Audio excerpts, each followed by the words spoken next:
그러면 인사를 할까요? 네, 그러면은 시작하겠습니다.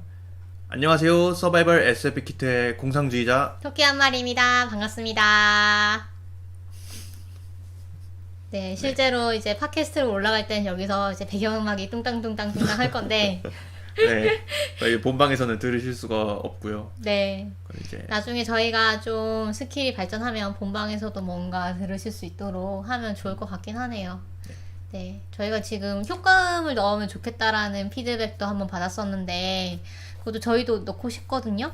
넣고 싶은데, 저희가 일단은 지금은 라이브를 문제없이 하는 거가 좀 정신 없을 것 같아가지고, 조금 나중에 해보도록 하겠습니다. 지금 동시 시청자 수 10명 돌파! 돌파했습니다. 지금 저희 나중에 팟빵으로 들으시는 분들도 있을 수 있으니까, 팟캐스트로 들으시는 분들도 있을 수 있으니까 지금 상황이 어떤 상황이냐면요. 저희가 오늘 첫 라이브 스트리밍을 하고 있습니다. 네. 그래서 라이브 지난번에 저희가 유튜브로 올린 거랑 똑같이 진행을 하는 거긴 한데요. 근데 네. 오늘 이제 라이브로 여러분과 소통하면서 할 수 있다는 그런 차이가 있겠네요. 네.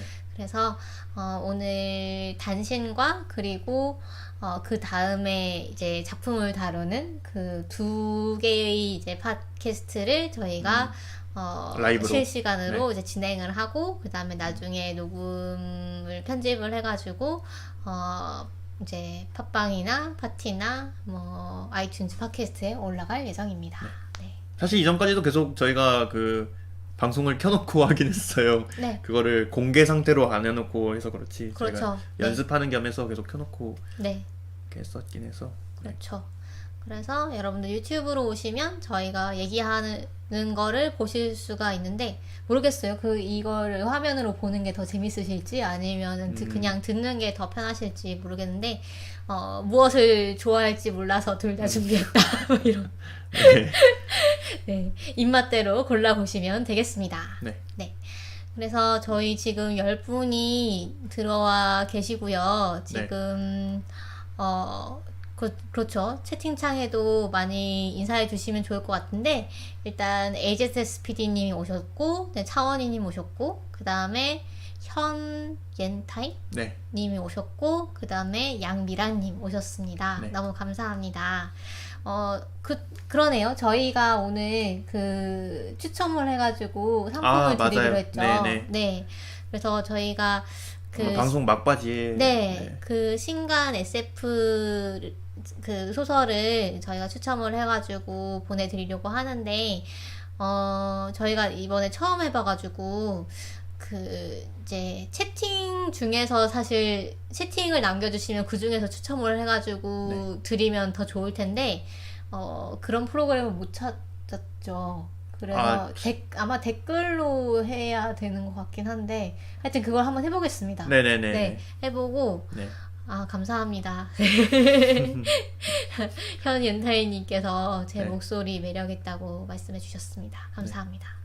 그래서 일단은 아무튼 그 참가하시는 방법은 지금은 명확하게 정해진 건 아닌데 일단은 채팅을 아무거나 쳐주시면은 네, 아마 저희가 참가가 일단 될것 존재를 같아요. 인식을 할 수가 있으니까 네. 계신다는 걸 인식을 할 수가 있고 이제 방송 후반부에 저희가 네. 잊지 않고 네. 네, 이벤트를 진행하도록 하겠습니다. 네. 그러면 오늘 그러면 첫 번째 순서 네. 단신을 시작해 보도록 할까요? 네. 네. 그러면 제가 화면 전환을 할게요. 네. 네. 네. 일단은 댓글 소개부터 좀 할게요. 댓글을 좀 많이 써주셔가지고 네.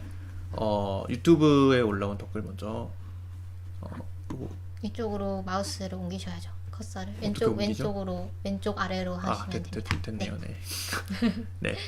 일단은 유튜브 댓글 먼저 소개를 해드리겠습니다. 네. 조예술님이 그 웨어하우스에 댓글을 달아주셨어요. 책이 더 궁금해지네요 라고 댓글을 달아주셨습니다. 감사합니다. 네. 어, 웨어하우스 재밌어요. 많이 네, 맞아요. 봐주세요. 네. 저희가 처음으로 좀 그 편집 뭐라 그러죠? 책을 내는 곳. 출판사요. 네, 출판사. 네. 네. 출판사에서 그걸 받았잖아요. 협찬을 받은 책이잖아요. 네. 그래서 좀 많이 좋아해 주시면은 저희가 좀 감회가 좀 더 새로운 것 같아요. 면이 선다고 하죠. 그렇죠. 네. 그런데 진짜 협찬 받아서 한 말이 아니고 정말로 재밌었어요. 네, 맞아요. 정말 그래서, 재밌는 책이고. 정말로 진심으로 추천을 해드리고 싶은 책입니다. 네. 아, 종이로 지인님이 제비뽑기를 하는 걸로. 제비뽑기. 저희 지금 청취자님들이 많이 안 계시면은 그것도 괜찮죠. 네, 그렇죠. 아날로그도 괜찮죠. 네. 다음으로 차원희님 댓글이시네요. 방송 잘 들었습니다. 이거는 공상님이 좀 네. 해명을 하셔야 될 것 네, 같아요. 네. 그렇죠. 네. 제가 실수를 한 부분이 있어가지고 일단은 사과를 좀 드려야 될 것 같은데 네. 제가 저번 방송에서 실수했던 게 뭐냐면은 마블에 나오는 그 캐릭터하고 이제 DC에 나오는 캐릭터를 헷갈려가지고 둘 다 플래시로 소개를 했는데 그게 아니고요. 마블에 나오는 캐릭터의 빨리 달리는 캐릭터의 이름은 퀵실버고 그다음에 DC에 나오는 캐릭터의 이름이 DC 코믹스에 나오는 캐릭터의 이름이 플래시입니다. 네. 그래서 그렇지 않아도 제가 그 네. 퀵실버가 나오는 영상을 한번 봤었거든요. 어떤 영상이죠? 이제 시간을 멈춰놓고 이제 약간 막 총알을 막 옮기고 막 그런 그쵸. 건가요? 네. 삥 이제 원형으로 생긴 그런 공간에서 그게 그 사람들 그 사이를 돌아다니면서 엑스맨이죠. 그쵸, 엑스맨. 아포칼립스? 뭐 아포칼립스에서도 그 장면이 나오고 네. 아포칼립스 전에 퍼스트 클래스인가? 거기서도 그 장면이 나오는 걸로 알아요. 안 그래도 그래서 거기에 배경음악으로 타임 이너 보틀이라는 곡이 나오는데 제가 좋아하는 포레스텔라라는 그랬군요. 그룹이 그 곡을 최근에 커버를 했거든요. 그래서 그 영상을 본 적이 있습니다. 그게 네. 이제 그 두 번 나오는데 엑스맨에서는 그러니까 제가 그 엑스맨 퍼스트 클래스가 아니라 데이즈 오브 퓨처 페스트였던 것 같아요. 데이즈 오브 퓨처 페스트에서 그걸 봤거든요. 네. 근데 그 캐릭터 이름을 까먹어가지고 제가 그 캐릭터를 퀵실버가 아니라 그러셨군요. 플래시라고 소개를 해버렸습니다. 네. 제가 사과를 드리고요. 네. 제가 좀 더 찾아봤어요. 그래서 데이즈 오브 퓨처스라고. 데이즈 오브 퓨처스인가요? 퓨처 퓨처 페스트. 페스트. 네네네. 그게 이제 누구죠? 그 로건. 여기 칼 나오는 애. 네, 울버린이요? 울버린. 네. 울버린이 과거로 가는 내용이죠. 강경웅님 안녕하세요. 강경웅님 안녕하세요. 그리고 하한나님도 네. 듣기만 하다가 영상으로 보니까 색다르네요. 첫 생방 축하합니다라고 해주셨습니다. 반갑습니다. 네. 반갑습니다. 아무튼 처음 등장하는 건 플래시가 처음 등장하는 거는 그 퍼스트 클래스에서 처음 했던 것 같고 네. 맞나? 그치. 정확하지가 않네요.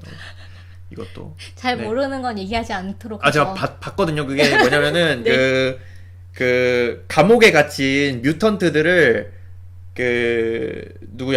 울버린이 구출해내는 영화가 있어요. 네. 울버린이 자기 그 형을 거기서 죽였나? 아무튼 그런 영화가 있어요.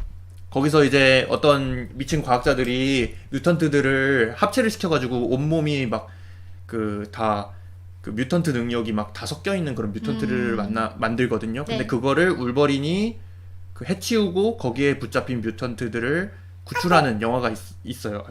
아하, 죄송합니다. 네. 구출하는 영화가 있어요. 네. 그 영화에서 그 퀵실버가 처음 등장을 합니다. 그러니까 영화에서는요.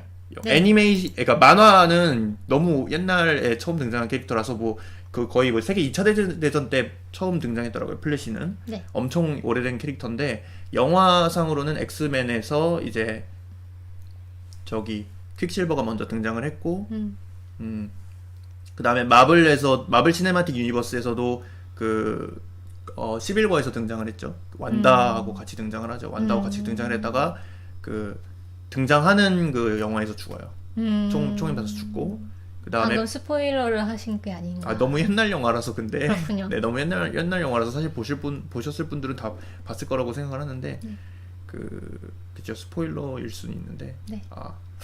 네, 스포일러일 수 있습니다. 네. 네. 그리고 플래시는 보니까 플래시도 DC 영화에서 굉장히 옛날부터 등장을 했더라고요. 저스티스 리그 이전에 네. 이미 엑스맨의 탄생 울버린이네요. 그렇군요. 네. 엑스맨 탄생 울버린에서 그 퀵실버가 처음 등장을 했습니다. 제가 말한 영화 뮤턴트들을 구출하는 영화 맞아. 그게 이제 엑스맨 탄생 울버린인데 거기서 이제 그 울버린이 원래 그 칼이 쇠가 아니에요. 아시나요?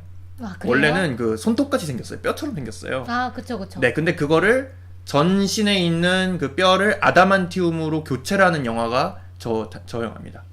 엑스맨 탄생 울버린입니다. 그래요? 네. 그거를 거기서 이제 수술하나요? 막 수술을 하는데 거기서 와, 그 막 온몸에 이게 호스가 막 꽂혀 있는데 거기서 울부짖으면서 와 하는 장면이 유명하거든요. 아, 네. 그렇구나. 그 영화가 있고. 네. 지금 생존자 돌균님께서도 들어오셨는데, 네, 네, 그 차원희님과 함께 네. 저희의 이 부족한, 네네네. 아, 제가 이름 같은 걸 잘 못 네, 외워가지고. 부족한 기억을 네. 보충해주고 감사합니다. 계십니다. 감사합니다. 네. 네.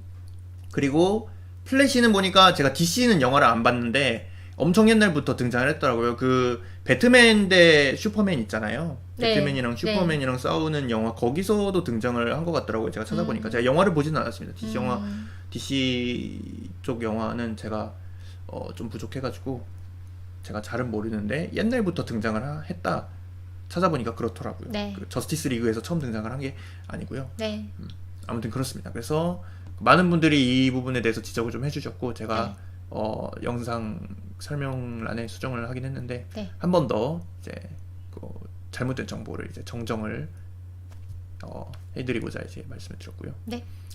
여기 보니까 플라토 오님도 저희 팟빵 댓글에 이렇게 남겨주셨습니다. 퀵실버와 완다가 이제 매그니토의 자식이래요. 매그니토의 아들 딸이래요. 원래가 그 엑스맨 세계관에서 엑스맨 세계관에서도 그렇고 만화에서도 그런 것 같아요. 매그니토가 이제 유명한 빌런이죠. 엑스맨에서. 그런가요? 네. 자성을 다루는 아. 금속을 막 멋대로 조종할 수 있습니다. 오. 그래서 그 울버린의 약간 천적 같은 존재예요. 울버린 몸이 울버린 세잖아요. 세라서? 네, 천적 같은 존재고. 그 자석에 안 붙는 쇠가 아니었군요. 알루미늄 막 이런 걸로 만들면은 자석에 안 붙지 않나요? 뭐 어쨌든 네. 근데 이게 그 영화에서는 조종하는 장면이 나왔었나? 네, 그 모르겠어요. 이거 작품마다 좀 설정이 다른 것 같은데 네. 제가 알기로는 천적으로 약간 묘사되는 걸로 알고 있습니다. 근데 이 엑스맨 기반 세계관 엑스맨 영화는 판권이 폭스한테 있어요. 근데 그 마블 영화는 디즈니에서 만들잖아요. 그래서 이게 좀 엑스맨이 마블 거에 속해 있지가 않습니다. 그래서 그 마블에 나오는 퀵실버하고 엑스맨에 나오는 퀵실버는 완전히 그냥 다른 인물, 다른 세계관의 인물이라고. 네. 네. 그렇군요. 네. 그리고 지금 생존자 졸규님께서 네. HBO 맥스를 운영하는 HBO는 워너미디어 소속입니다. 워너가 DC 코믹스와 HBO를 가지고 HBO 맥스에 컨텐츠를 부어놓고 있지요. 워너브라더스 말씀하시는 네. 거죠? 네네. 네. 아, 그렇군요. 네, DC 코믹스 쪽을 이제 워너브라더스가 가지고 있다고 하더라고요. 네.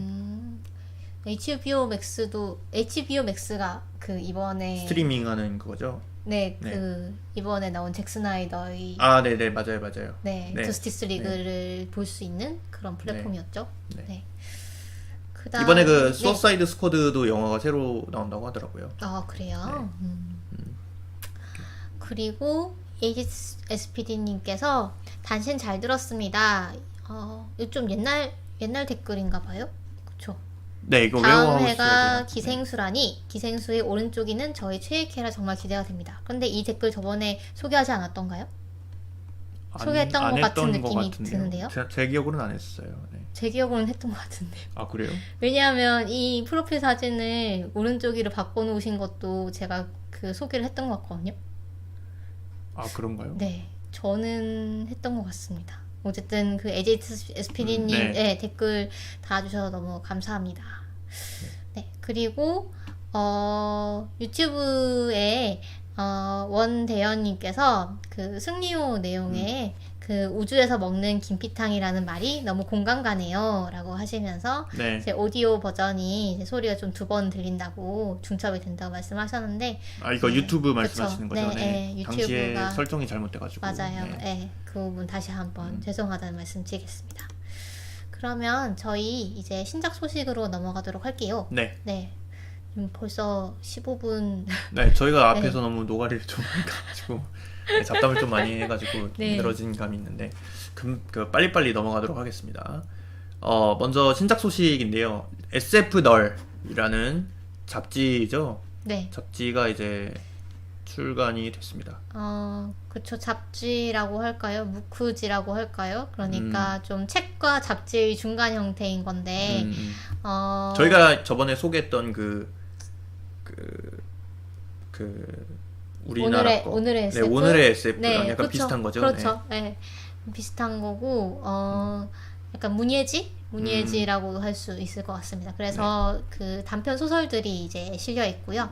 근데 이 기고를 한 분들이 참 아주 쟁쟁한 분들이죠. 그래서 테드 창이라던가 켄 리우라던가 이런 분들이 이런 분들이 그 단편들을 이 편집자가 잘 이제 골라가지고 이제 원래는 이제 올해의 SF 걸작선이라는 The Year's Best Science Fiction이라는 요 발음이... 잡지의 네, 감사합니다. 의 한국어판 번역본인데 이제 한국어판으로 내면서 잡지의 제목을 SF 널이라는 걸로 바꿔서 내신 것 같습니다. 네, SF 적인 이런 뜻이라고. 그렇죠. 네. SF와 무슨 널. 네. 그렇죠. 그래서 뭐 사이언스 픽셔널 이렇게도 읽을 수 있겠네요. 네. 그 다음은 가즈오 이시구로 선생님의 클라라와 태양이라는 작품인데 AI에 대한 내용인 것 같아요. 가즈오 이시구로 선생님의 그 소설을 저희가 다룬 적이 있죠. 너를 나를 보내지 마. 네. 나를 보내지 마. Never Let Me Go. 네. 그래서 이 가즈오 이시구로는 노벨상을 탄 작가고, 네. 그렇죠. 그래서 SF 작가인데 노벨상 받았다는 게 좀 약간 이례적이지 않았나요, 당시에? 그것도 그렇긴 한데 사실 이 작가의 작품이 SF로 분류되지가 않더라고요. 약간 순문학. 네, 영미문학. 그러니까 제가 온라인 서점 사이트에 들어가서 찾아봤더니 SF 장르에 있지 않고 이제 영미문학 장르에 있더라고요. 그러니까 물론 이제 그게 중복으로 체크가 안 돼서 그런 걸 수도 있긴 한데 사실 그쵸. 이 출판사도 보시면 민음사잖아요. 아작이 아니고 민음사고 물론 뭐 민음사라고 SF를 못 내는 건 아니지만 어떤 순문학으로서 좀 받아들이는 부분이 많은 것 같고, 또 가즈오 이식으로도 사실 뭐 항상 SF만 쓰는 것도 아니고 뭐 판타지를 쓰기도 하고 뭐 그런 순문학적인 색채가 좀 강하기 때문에 그렇게 인식이 되는 것 같아요. 근데 이번에 나온 이 클라라와 태양은 제가 내용을 보니까 뭐 SF더라고요. 네, SF라고 말할 수 있는 그런 작품이었고, 아직 저도 읽어보진 않았지만 뭐 AF라고 해서 Artificial Friend라고 해가지고 인공지능을 가진 안드로이드 로봇이 인간의 친구로서 어떤 상품으로서 진열되고 팔리는 그런 세계입니다. 그래서 이 로봇이 진열대에 있으면서 바깥 세상을 바라보는 것부터 시작을 하는 것 같아요. 저도 뭐 아직 읽어보진 않았지만, 그래서 이 로봇이 어떻게 이제 어떤 가정에 팔리고 그 가정에 어떤 아이와 유대를 맺고, 그래서 그 아이에게 뭔가를 잘 해주고, 근데 결국은 나중에는 뭐 이거는 그 책 설명에도 나와 있는 거라서 제가 얘기를 드리는 건데, 나중에는 결국 버려진대요. 그래서 그런 과정에서 인간의 관점이 아니라 이 로봇의 관점에서 어떻게 느끼게 되는가를 좀 풀어놓은 소설인 것 같습니다. 그래서 저도 되게 기대가 되는 소설이고 한번 읽어보려고 해요. 약간 그게 생각나네요. 그 스티븐 스필버그의 AI가 그쵸. 많이 생각나네요. 네네.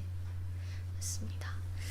그리고 이거는 한국에서 나온 조선 스팀펑크 연작선이라고. 이거 정말 재밌어 보이더라고요. 정말 이까지만 들어도 너무 재밌을 것 같지 않나요?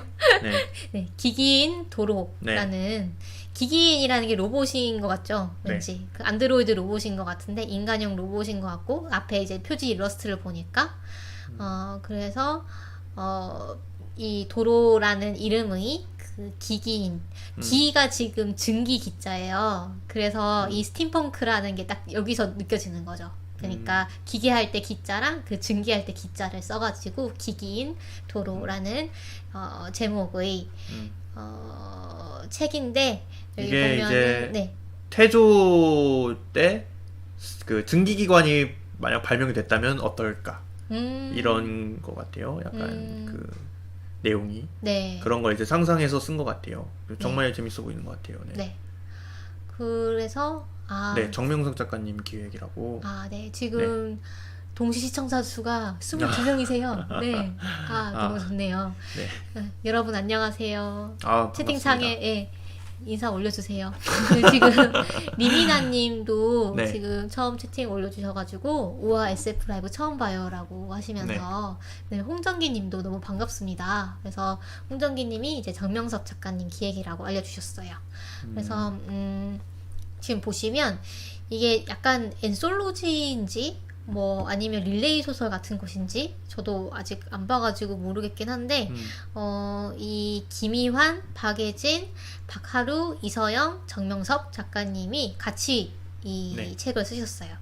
그래서 이 내용이 뭐 예를 들면 옴니버스식일 수도 있고 같은 세계관을 공유하는 단편집일 수도 있고 연작 소설일 수도 있고 그래서 좀 엔솔로지라고 이제 그 책 홍보에는 쓰여 있는데 상당히 기대가 되는 책입니다. 네, 너무 재밌겠네요.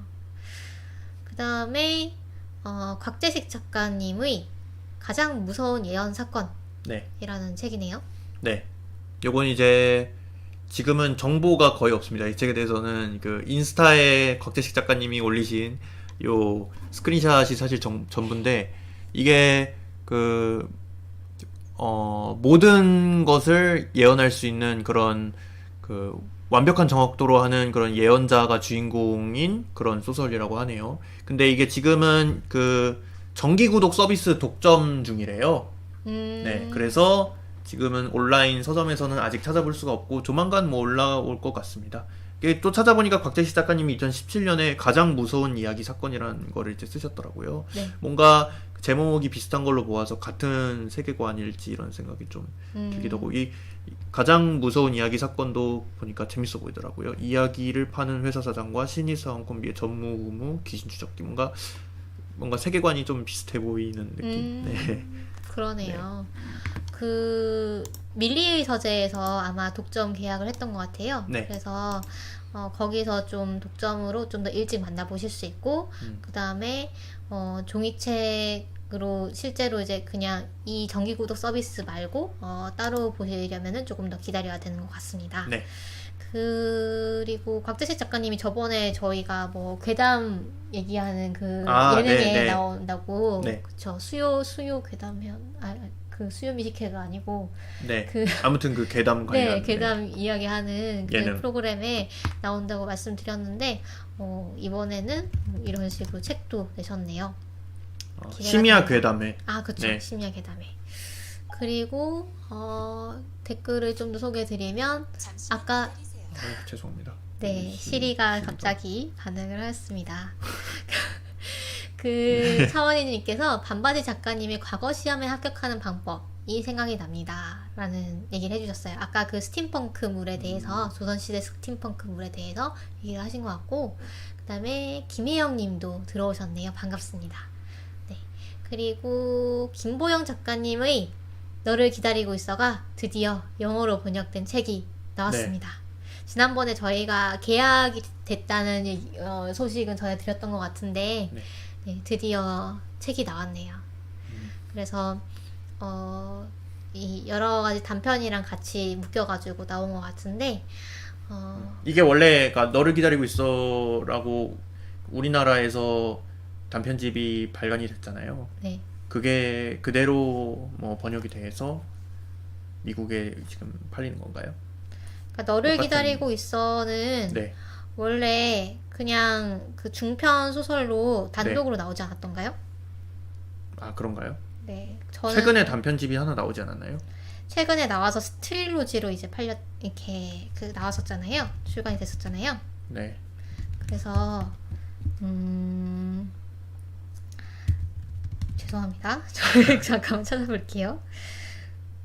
그쵸. 너를 기다리고 당신을 기다리고 있어네요. 아, 네, 그렇네요. 당신을 기다리고 있어라고. 네, 당신을 기다리고 있어라는 아주 얇은 책이 있어요. 그래서 그 책이 나왔었고, 그 책이 어떤 그 커플이 결혼하시는데 프로포즈 소설로 청탁을 받아가지고 쓰신 책이라고 했었고, 이 책의 그 세계관을 공유를 하면서 그 커플이 나오면서 또 그 프리퀄과 시퀄이라고 해야 될까요? 그렇게 해가지고 트릴로지가 나왔었죠.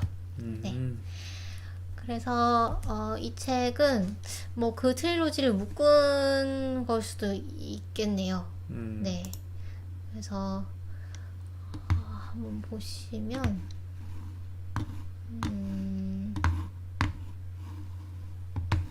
네. 아마존은 이 네.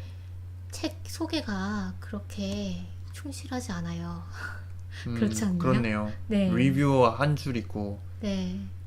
뭐 그래서- 목차 같은 거를 볼 수가 없네요. 네. 그래서 여기 조금 요건가? 있나? 네. I'm waiting for you on my way. 좀 그런 The 느낌. Prophet of Corruption, That One Life. That One Life가 또 실려 있는 것 같은데요. 네. 그래서 단편집인 것 같습니다. 네, 그렇습니다. 작품집이고 표제작이 그 당신을 기다리고 있어인 것 같고요. 그래서 이 영미권 독자들도 김보영 작가님의 대단함을 좀 알아야 될 텐데 너무 좋잖아요. 너무 맞아요. 좋고 저도 너무 좋아하는 작가님이고 분명히 이 영미권에서도 반응이 좋을 것 같습니다. 그리고 그 다음으로는 네. 그 저희가 문윤성 SF 문학상이 이제 열렸다고 소개를 해드렸었는데 결과가 나왔습니다. 최의책 작가님의 지금 여기 우리 에코라는 작품이 이제 수상을 했고요. 네, 최희택 작가님. 네. 최희택 작가님인데 제가 네네. 오타를 냈네요. 네. 네. 이미 2019년에 민들레 문학상 대상과 예술세계 신인상을 수상한 경력이 있다고 하시더라고요. 작품 내용은 2050년을 전후한 미래의 완전 몰입형 가상현실 학교 학당을 배경으로 어느 날 갑자기 출몰한 유령의 비밀을 찾아내려는 10대 학생들의 이야기라고 하네요. 네. 네. 그리고 김추엽 작가님이 또 심사위원장을 맡으셨다고. 네. 네. 그래서 그 문윤선 작가님은 그 뭐 다들 아시겠지만 완전사회라는 그런 SF 작품을 아주 우리나라 SF라는 그 판이 없었던 시절에 아주 SF 작품을 적극적으로 좀 집필을 하셨던 작곡가 분입니다. 우리나라 SF 역사 같은 거 하면 이제 꼭 꼽히는 그쵸, 작품인 것 그쵸. 같아요. 네. 그리고 이 소식은 뭔가요? 그 다음에 이제 필로소피에서 네, 텀블벅에서 지금 후원을 받고 있는 펀딩을 받고 있는 프로젝트를 좀 소개를 해드리려고 하는데 네. 일록소픽에서 러브크래프트 필로소픽 여기 주소 보면 네, 필로소픽이네요. 필로소픽 제가 네. 오타를 좀 많이 했네요. 네. 필로소픽에서 그 러브크래프트 미셸 우엘백 세상에 맞서 삶에 맞서라는 프로젝트를 지금 펀딩을 받고 있습니다. 러브크래프트는 뭐 다들 아실 텐데 크툴루 신화는 이제 저희가 소개를 해드린 적이 있고 네. 이게 이제 단편집이 우리나라에서 뭐 번역 출간된 적이 많이 없나 봐요. 그래서 이 편집자분이 이 프로젝트를 하는 게 의미가 있을 거라고 이제 생각을 하셔가지고 번역을 해가지고 읽는. 이 책은 네. 단편집은 아니고요. 네, 단편집이 네, 아니고, 러브크래프트에 대한 뭐라고 할까요? 전기? 전기인가요? 약간 그런 그렇군요. 책이에요. 그래서 그 러브크래프트의 작품을 좀 분석하는 책인 거죠. 이 미셸 우엘백이. 네. 그렇군요. 네네. 그래서 제가 잘못 알고 있었네요. 네. 그래서 목차만 봐도 상당히 흥미로운 그런 책인 것 같아서 저희가 링크를 올려드릴 테니까 한번 보시고 좀 관심이 있으시면은 관심이 있으시면 펀딩도 해주시면 좋을 것 같습니다. 스티븐 킹 작가님이 선문을 쓰셨네요. 네, 그러네요. 그리고 카우보이 비밥의 소식. 네. 네, 드디어 카우보이 비밥이 이제 넷플릭스에서 그 실사 시리즈를 만들고 있는데 드디어 촬영이 끝났다고 합니다. 네. 그 주인공 스파이크를 존조가 맡았죠. 네. 그래서 너무 기대가 되는데 저 개인적으로 좋아하는 배우라 가지고 그리고 이게 좀 늦어졌다고 하더라고요. 촬영 그쵸. 중에 코로나 때문에 아니요 뭐 무릎 부상이 있다고 하던데요. 존조가. 그쵸. 네. 네네. 그래서 존조가 그쵸. 네, 무릎 그래서 부상이 있어가지고. 촬영이 늦어졌다가 지금 끝났다고 하더라고요. 네. 그리고 여기 그랜이라는 캐릭터가 나오는데 네. 카우보이 비밥에 이게 약간 그 인디언 추장 같은 분 옆에 나오는 분이던가요? 맞나요? 아닌가요? 그분이 아닌가요? 저 잘 기억이 안 나가지고 네, 저는 기억하는데요. 네, 정확히 어떤 캐릭터죠? 네, 일단 그 어떤 아주 쓸쓸한 행성에 남자들이 엄청 많은 그런 행성에 네. 살고 있는데 옛날에 그 비셔스랑 전우였어요. 전우였는데 그 모종의 어떤 약물의 부작용으로 인해서 약간 그 양성구육 같은 느낌으로 이렇게 가슴이 좀 나오고 남자였는데 그런 식으로 좀 이렇게 양성적인 매력을 가지고 있는 그런 캐릭터입니다. 상당히 좀 쓸쓸하기도 하고 또 미남이기도 하고 그런 캐릭터로 이제 페이 발렌타인과 만나가지고 야간의 썸을 타다가 그 비셔스에 대한 그 복수심으로 좀 복수를 하려다가 결국 실패를 하고 죽죠. 네. 비셔스가 그 작품의 그 최종 빌런이죠? 그쵸. 네, 스파이크와 네. 대결을 하는 네, 빌런인데 비셔스가 상당히 이제 피도 눈물도 없는 그런 냉혈한으로 나오잖아요. 네. 그래서 이 그랜이 전우임에도 불구하고 계속 배신을 때리는 거죠. 그런 캐릭터로 나옵니다. 그래서 이 그랜 역을 실제로 논바이너리 배우분이 연기를 하셨다고 해요. 그래서 좀 기대가 되는 그런 소식이어서 갖고 왔습니다. 네. 그리고 그다음에 이제 그러면 신작 이제- 소식은 여기까지고요. 네. 그다음에 이제 SF 관련 뉴스를 여러 가지 뽑아봤는데 일단은 서울신문에서 이슬기 기자님이 김보영 작가님과 김주혁 작가님을 같이 인터뷰를 한 게 이제 올라왔습니다. 그 중에서도 이제 좀 재밌어 보이는 질문이 이제 SF가 감사합니다. 네. 남성의 영역으로 이제 여겨지는데 그게 그 작가로서 그 부분에 대해서 어떤 생각이 있냐 이런 거에 대해서 질문을 해주신 게 이제 김초엽 작가님은 이제 저희 공대의 여성 차별에 대해서 좀 말씀을 해주셨고 또 그다음에 김보영 그 작가님도 그 개발자로 일하면서 자기가 이제 좀 승진을 못하는 게 이제 당시에는 왜 그랬는지 몰랐는데 이제 그 생각해 보니까 그게 이제 성차별 때문이었던 것 같다 이렇게 좀 말씀을 해주셨더라고요. 그래서 그 게임 개발을 하다가 자기가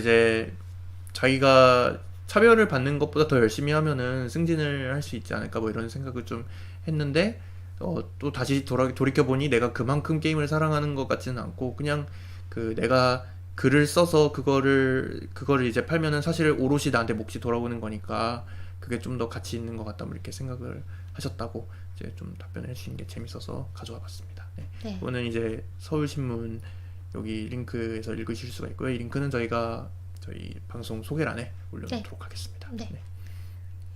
그 다음에는 에란겔 다크 투어 연출자 감사 인사 및 후기라고 요거는 페이스북에 올라온 거예요. 페이스북에 오영진 선생님이 이제 올리신 거고 이 링크도 이제 올려드릴 건데 재밌어 보이는 부분만 좀 이제 보여드리면 이게 뭐냐면은 저번에 저희가 소개해드린 적은 있죠. 이게 그 배틀그라운드 섬을 이제 투어를 하는 온라인 투어 그런 패키지 그런 거죠. 네. 네. 그래서 네. 이게 하나의 공연이라고 볼 수도 있고 네. 약간 행위예술이라고 볼 수도 있는 기획인 것 같은데 네. 그래서 오영재 선생님이 기획을 하셨고 이 배틀그라운드라는 게임이 사실 서로 이렇게 배틀로얄이잖아요. 서로 네. 죽고 죽이는 그런 한 명이 게임인 살아남을 것인데, 때까지. 그렇죠. 네. 그런데 다 같이 우리는 이제 죽이지 말자라는 이제 약속을 미리 하고 들어가는 거죠. 그래서 일단 이 게임을 좀 전복하는 그런 의미가 있는 것 같고, 그 다음에는 아까 말씀하신 대로 가이드가 있고, 그 가이드가 이 섬의 곳곳을 돌아다니면서 이제 투어를 시켜주는 거죠. 그래서 여기서는 뭐 어떤 일이 있었고 뭐 이런 거를 얘기를 하는 것 같은데, 네, 말씀하시죠. 네, 재밌는 부분이 총기 휴대와 발사가 이제 허용된 상태로 진행을 하셨다고. 이게, 사실은 총을 쏘아서 막 사람을 죽이고 그러면은 이게 완전히 다 망가지는 거잖아요. 근데 그런 그런 위험성을 가진 채로 좀 하는 거에 대해서도 좀 고민을 많이 하신 부분이 있었고, 왜냐면은 이 게임에서는 사실은 뭐 총기 외에는 사실 표현을 할 수 있는 도구가 존재를 하지 않잖아요. 얼굴 표정을 바꿀 수 있는 것도 아니고, 뭐 고작해야 뭐 앉기, 뛰기 이런 엎드리기 이런 정도만 할 수 있는 건데, 그래서 이제 총기 휴대를 이제 허용을 하는 거에 대해서 좀 고민을 하셨고, 실제로 그런 사건이 있었나 봐요. 이 투어를 하는 도중에 총기 사고가 있어가지고 뭐 좀 리더가 2번이나 기절 상태에 빠지는 그런 위험이 있었다 이렇게 올려주셨어요. 그 자세한 사항에 대해서도 뭐 따로 게시를 하실 예정이라고 하시니까 그것도 찾아보시면 재밌을 것 같습니다. 네. 그 다음에는 SF2021 판타지 오디세이라는 전시가 있었습니다. 네, 저희가 지난번에 소개를 해드렸죠. 네. 네. 요거는 이제 듀나 작가님이 이제 전시에 참가를 하시고 이제 트위터를 이렇게 올려주셨어요. 여기 네. 사진도 이렇게 찍어서 올려주셨고요. 북서울 미술관에서 하는 거였는데 나의 도시에서라는 단편으로 참여를 하셨다고 하시네요. 그리고 아까 저희가 소개해드린 필로소픽 편집자님 러브크래프트 관련 네, 전기를 이제 편집해주신 필로소픽님도 블로그에다가 네. 후기를 써주셨습니다. 이것도 저희가 소개란에 링크를 올려놓도록 하겠습니다. 네, 그래서 저도 꼭 가보고 싶은 전시더라고요. 다녀오신 분들이 다들 좋다고 해가지고, 그래서 저도 서울 갈 일이 있을 때 꼭 한번 보려고 합니다. 그 다음에 과학 뉴스를 좀 네, 몇 개 준비를 했습니다. 네. 드릴게요. 네. 일단 남녀의 뇌는 전혀 다르지 않다라는 기사가 떠가지고 네. 봤는데, 사실 이게 여러분들은 어떻게 생각하실지 모르겠어요. 그러니까 남자의 뇌랑 여자의 뇌가 확실히 차이가 있나? 뭐 옛날부터 내려져 오던 그런 속설이죠. 책도 있잖아요. 뭐 금성의 뭐 남자. 금성에서 온 남자, 맞아요, 화성에서 온 맞아요. 여자 네, 그런 책도 있고. 네. 네. 옛날부터 뭐 차이가 많다, 차이가 크다 막 이런 식으로 남자는 수학을 잘하고, 그쵸. 여자는 뭐 국어를 미술을 미술을 잘한다, 네. 뭐 이런 거. 그런 네. 속설이 많이 있었죠. 네. 그래서 정말로 그런가? 그러니까 뭔가 뇌에 뭔가 차이가 있어가지고 남자랑 여자랑 예를 들면 잘하는 게 다르다거나 아니면은 뭐 지능이 다르다거나 뭐 이런 게 있는가에 대해서 추정 연구라고 할까요? 그러니까 긴 시간 동안 많은 샘플을 가지고 연구를 해본 거예요. 네. 그래서 연구를 해봤더니 뇌의 크기가 다르기는 한데 이거는 뭐 지적 능력하고는 전혀 상관이 없고 그 다음에 이 뇌들이 어떤 뭐 특성을 가지고 있는지 뭐 이런 것도 사실 이 성별에 따라서 그렇게 큰 차이가 없었다. 사실 이게 옛날부터 나왔던 내용이긴 한데요. 근데 이번에는 좀 더 이제 큰 집단에서 좀 연구를 한 것 같고요. 그러니까 여기서 네. 논문에서 말하는 거는 남성과 여성의 뇌 차이라고 일컬어지는 것들이 사실은 성별에서 기인하는 것이 아니라 두뇌의 크기에서 더 많이 기인하는 것이다 이렇게 설명을 좀 하는 것 같아요. 왜냐면은 여성의 머리 크기가 기본적으로 남성보다 작기 때문에 네. 그 차이로 인해서 회백질인가 뭐 그의 비율이 달라진대요. 네. 뇌에 있는 회백질의 비율. 근데 그거의 그 차이로 인해서 어떤 특성이 달라지는 거지 그게 성별에 의해서 차이가 나타나는 게 아니다. 이런 식으로 좀 설명을 하는 것 같더라고요. 네. 그래서 그 좀 더 극단적으로 말하면은 남성에게 여성의 뇌를 이식해도 문제가 없다. 그 정도까지 이제 좀 설명을 하시는 것 같아요. 논문 그 기사를 좀 읽어보니까요. 네. 뭐 저번에 뭐 남성의 팔을 이식한 여성 뭐 이런 것도 나왔었잖아요. 아, 네. 네, 저희가 소개를 해드렸었잖아요. 네. 뭐 그런 저희가 이미 알고 있는 내용이긴 한데 뭐 다시 한번 확인을 했다. 뭐 이런 얘기라고 네. 저는 생각이 들었습니다. 근데 사실 뭐 네. 남성과 여성의 뇌가 차이가 많이 난다, 뭐 혹은 차이가 조금이라도 있다 이런 것이 그 대중들 사이에서는 많이 통설로 여겨지지 않나요?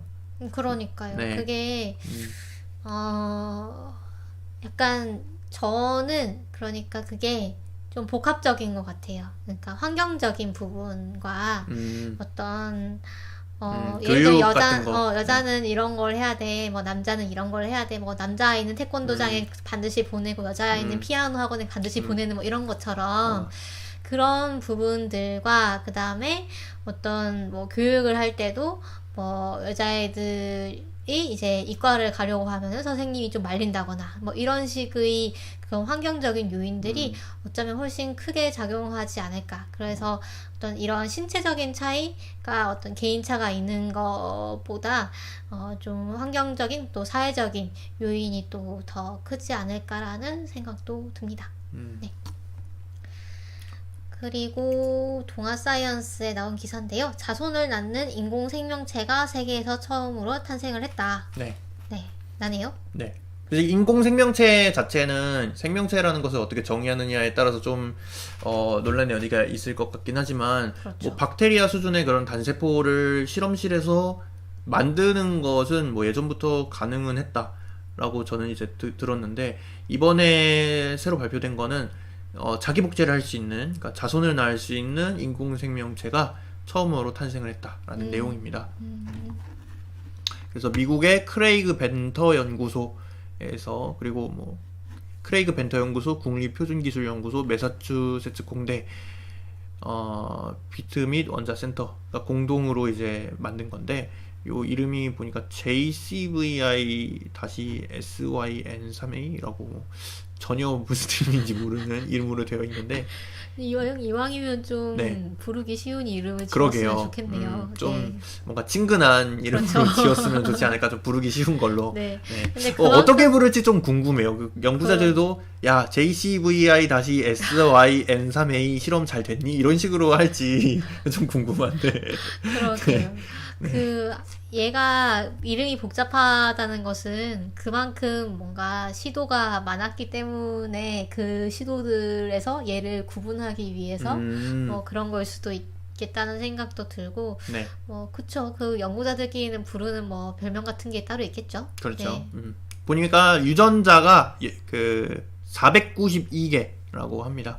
근데 유전자는 그 DNA의 어떤 패턴을 말하는 거죠. 네. 어떤 그 기질적인 그런 신체적인 특성을 나타내는 그런 그 DNA의 그 패턴을 말하는 건데, DNA는 염기서열은 보니까 53만 1000개로 되어 있다라고 하고요. 네.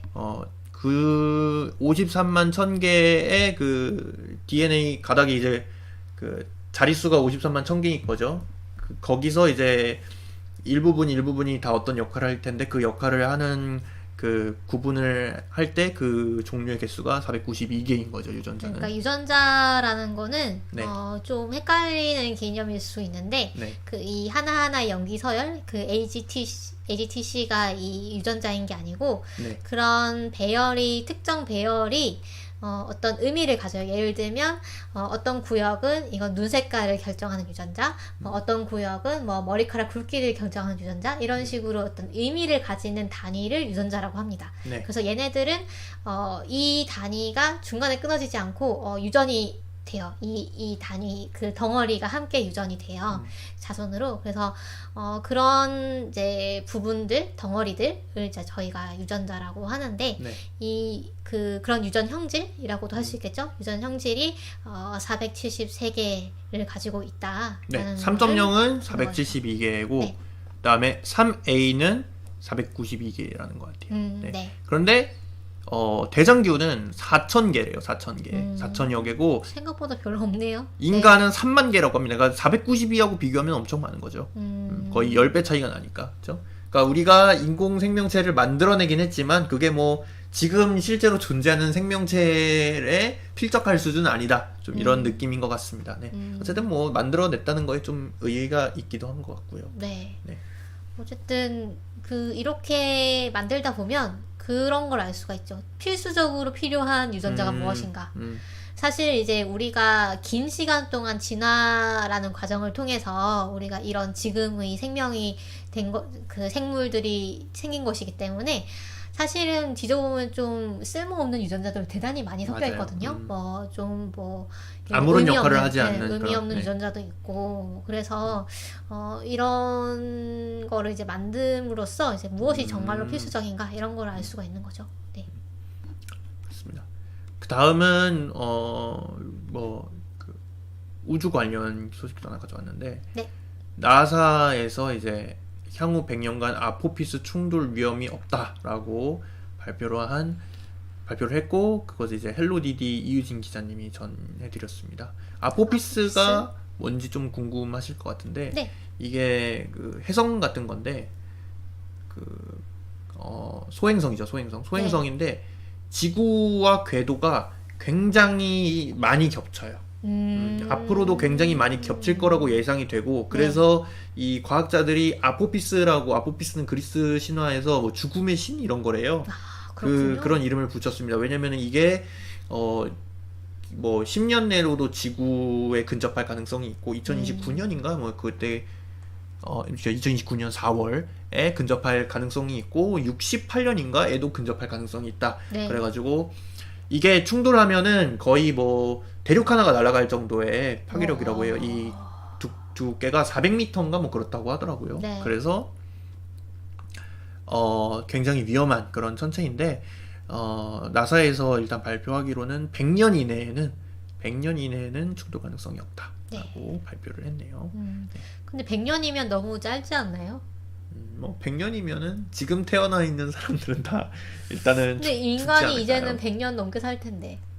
네. 100년 넘게 살 수도 그쵸, 있죠. 네. 그쵸. 수명도 지금 계속 늘어나고 네. 있으니까. 네. 그래서 겨우 100년 동안의 안전을 담보받았나? 이렇게 생각을 했는데 저는 2029년에 이 소행성을 연구할 계획이 있는 것 같아요. 나사와 뭐 각종 이제 나라에서 요 소행성에 접근을 해가지고 네.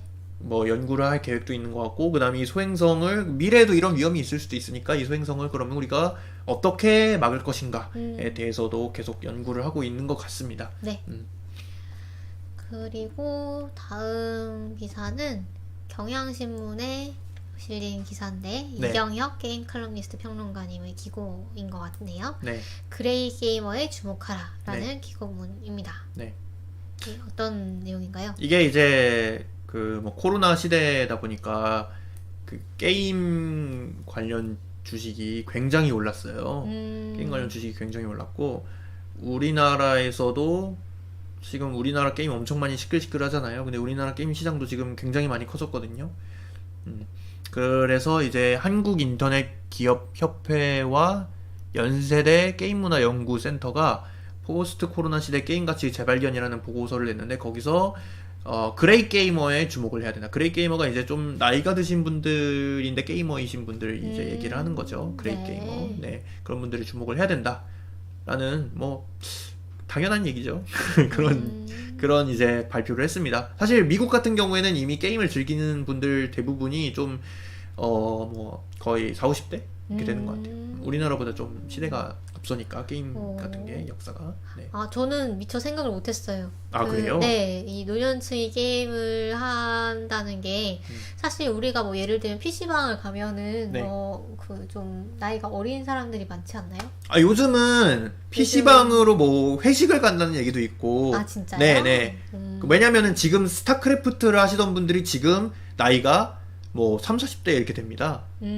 대학생 때 더 높지 않나요? 더 높나요? 더 높을 것 같아요. 90몇 년에 스타크래프트가 네, 나왔으니까. 그때 뭐 20대였던 그렇네요. 그래서 40, 50대겠네요. 네, 40, 50대. 네. 그러면은 그런 분들이 이제 뭐 술 한잔 먹고 PC방에 가가지고 야 스타 한 판 하자 야 빨무 한 판 하자 이렇게 되는 거죠. 그쵸. 네, 그렇게 실제로 하는 경우가 있다고 하더라고요.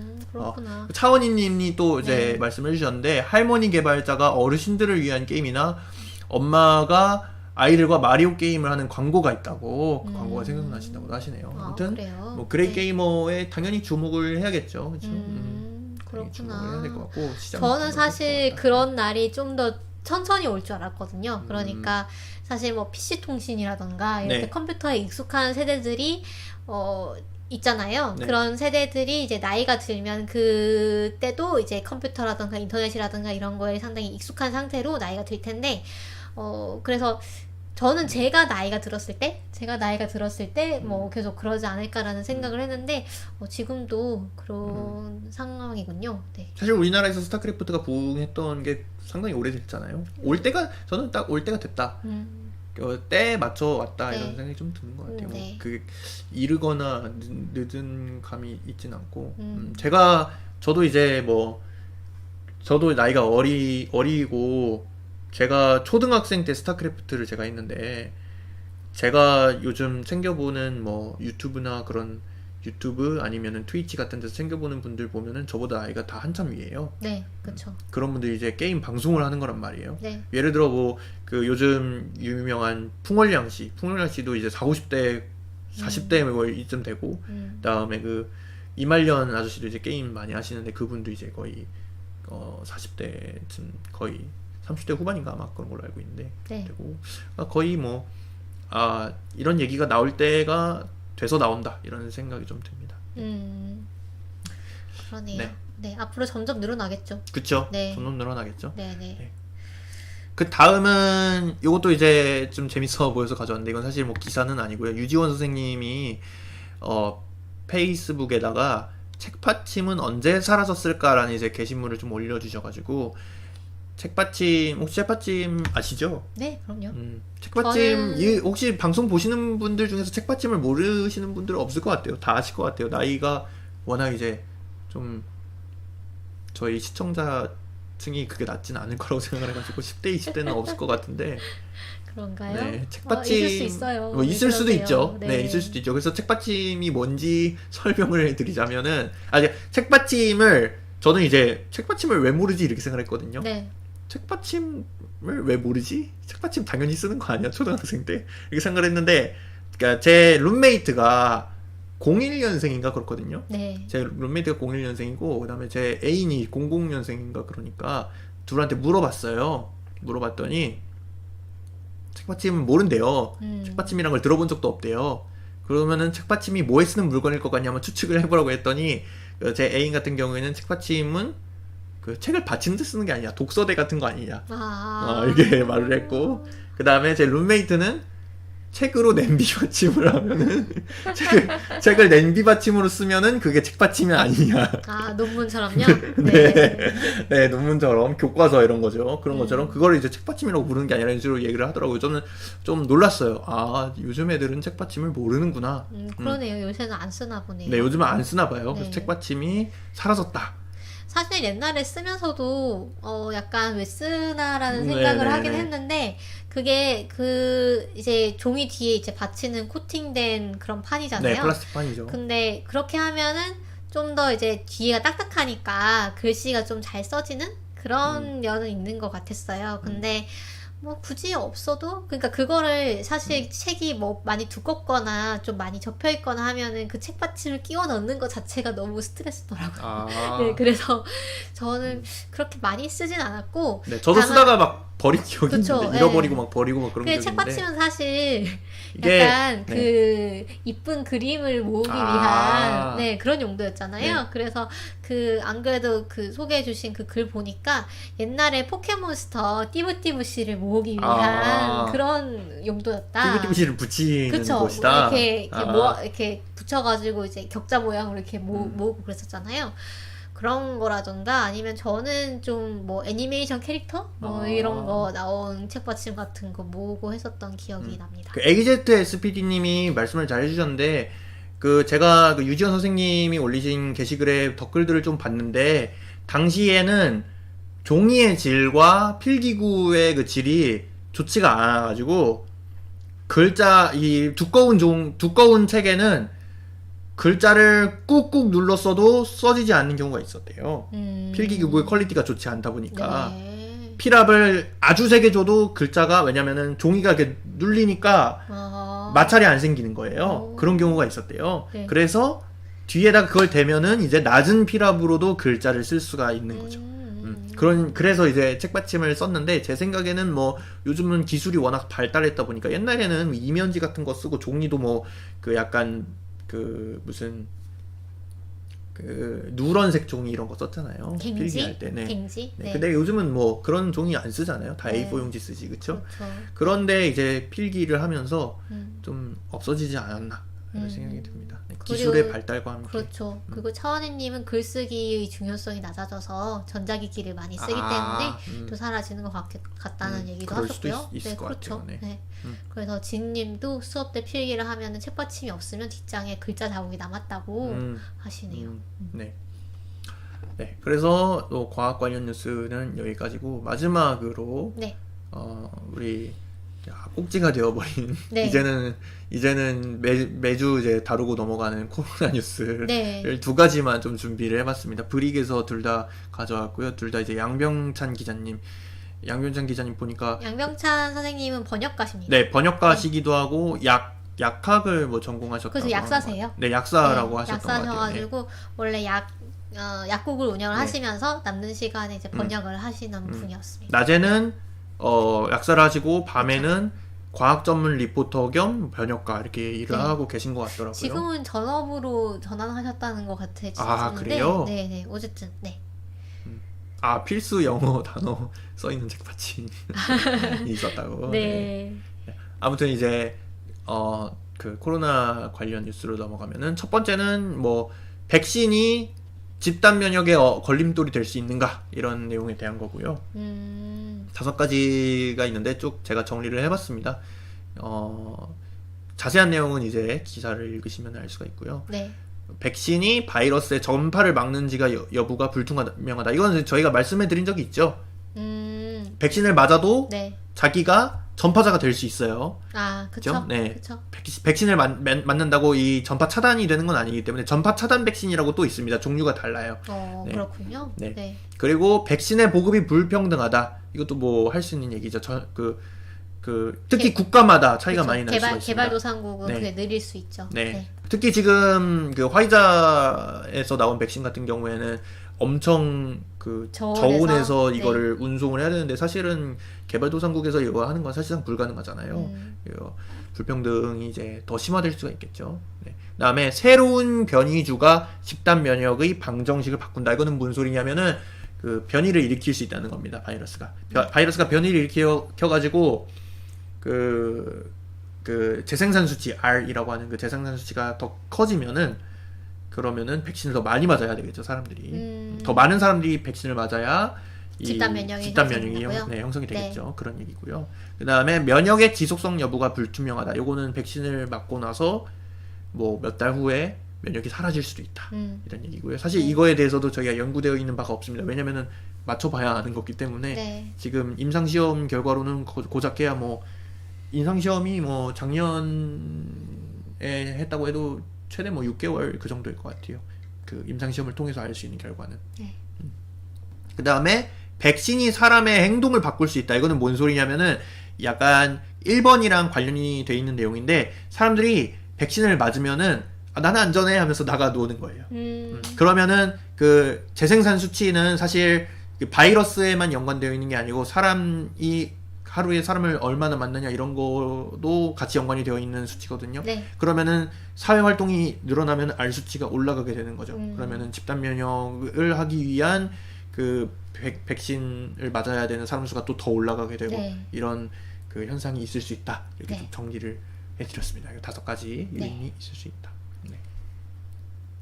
네, 그 다음은 그 유럽의 아스트라제네카 백신 접종 중단을 둘러싼 논란이라는 기사입니다. 요 읽어보니까 유럽에서 그 부작용인지는 모르겠지만 약간 그 상관관계가 네.